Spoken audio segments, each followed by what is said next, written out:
Assalamualaikum anak solih dan solihah. Gimana kabarnya hari ini? Semoga kalian senantiasa diberi kesehatan dan selalu dalam lindungan Allah Subhanahu wa Ta'ala. Sebelum kita mulai pembelajaran pada hari ini, izinkan saya untuk memperkenalkan diri saya terlebih dahulu.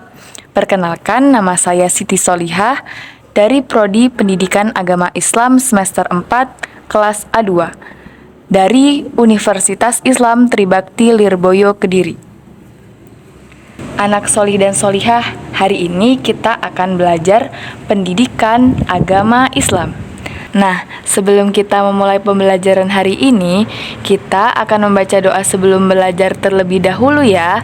Ayo angkat kedua tangan kita dan mulai berdoa. Bismillahirrahmanirrahim. Raditu billahi robba wabil islami dina wabi muhammadin nabiyya wa rasula rabbi zidni ilman warzuqni fahma amin. Pada pertemuan kali ini kita akan membahas tentang berwudu. Nah, sebelumnya ada yang sudah tahu belum wudu itu apa sih? Jadi, wudu itu yang biasa dilakukan setiap akan. Yuk, kita langsung saja masuk pada pengertian wudu. Secara bahasa, wudu itu artinya bersih atau indah. Dinamakan wudu karena wudu itu membersihkan. Kemudian, secara istilah, wudu artinya membasuh bagian badan tertentu menggunakan air yang suci dengan tujuan menghilangkan hadas kecil. Nah, kalian tahu tidak, berwudu itu merupakan salah satu syarat sah sholat. Jadi, kalau kita mau mengerjakan sholat tapi tidak berwudu terlebih dahulu, maka sholat yang kita kerjakan menjadi sia-sia loh, atau tidak sah.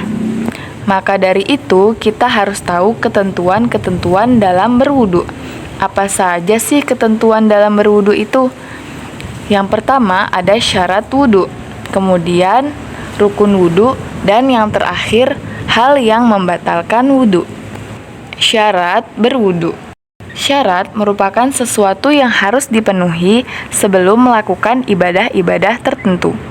Nah, supaya wudhu kita sah dan diterima oleh Allah, maka kita harus memenuhi syarat-syarat tersebut.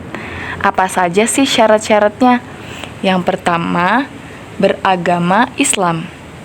Yang kedua, mumayyiz. Mumayyiz adalah anak yang telah mencapai usia sekitar 7 tahun. Nah, ananda semua sudah 7 tahun belum? Kalau sudah, berarti wudhunya sudah bisa sah. Dan juga sudah bisa membedakan antara yang baik dan yang buruk. Yang ketiga, menggunakan air yang suci dan juga mensucikan. Jadi ketika berwudu, kita harus menggunakan air yang bersih dan suci. Kalau airnya kotor, tidak dapat digunakan untuk berwudu ya. Yang keempat, tidak ada sesuatu yang dapat menghalangi sampainya air ke kulit. Misalnya, kalau tangan kita ada tintanya, maka harus dibersihkan terlebih dahulu, karena itu bisa menghalangi air sampai pada kulit kita. Selanjutnya, rukun berwudu. Rukun adalah hal-hal yang harus dilakukan saat berwudu. Kalau ada satu rukun saja yang terlewat, maka wudunya tidak sah. Di sini ada 6 rukun yang wajib kita ketahui. Yang pertama, niat berwudu. Niatnya adalah nawaitul wudu'a li raf'il hadatsil asghari fardhu lillahi ta'ala. Atau jika kita belum hafal, kita bisa menggunakan bahasa Indonesia, yaitu saya niat berwudu karena Allah Subhanahu wa Ta'ala. Itu sudah bisa disebut dengan niat ya. Yang kedua, membasuh muka. Yang ketiga, membasuh tangan sampai siku-siku. Yang keempat, mengusap sebagian rambut kepala. Yang kelima, membasuh kedua kaki sampai mata kaki. Yang keenam, harus tertib. Jadi, ketika melakukan wudhu itu harus berurutan ya. Tidak boleh misalnya habis membasuh muka, kita langsung membasuh kaki. Maka wudhunya tidak sah. Yang benar itu harus berurutan. Dari niat sambil membasuh muka, membasuh tangan sampai siku, sebagian kepala, kemudian yang terakhir membasuh kedua kaki sampai mata kaki. Selanjutnya, hal-hal yang membatalkan wudhu. Jika hal-hal ini terjadi setelah melaksanakan wudhu, maka wudhunya batal dan kita harus mengulang wudhu kita lagi. Apa saja sih hal-hal yang membatalkan wudhu? Yang pertama, buang angin atau yang sering kita sebut dengan kentut. Yang kedua, buang air kecil atau besar. Yang ketiga, menyentuh kubul atau dubur dengan telapak tangan. Yang keempat, hilang akalnya, misalnya seperti tertidur, pingsan, dan gila. Yang kelima, bersentuhan kulit dengan laki-laki atau perempuan yang bukan mahram tanpa ada penghalang apapun. Lalu, bagaimana dengan makan dan minum? Apakah makan dan minum dapat menyebabkan wudhu kita batal? Hayo, siapa yang tahu? Tidak batal ya. Jadi, jika kita makan atau minum, wudhu kita tetap sah ya, tapi dianjurkan untuk berkumur. Sekarang kita tepuk wudhu dulu yuk. Siapkan tangan kalian dan keluarkan suara yang semangat ya anak-anak. 1, 2, 3. Tepuk wudhu. Baca bismillah dan cuci dua tangan.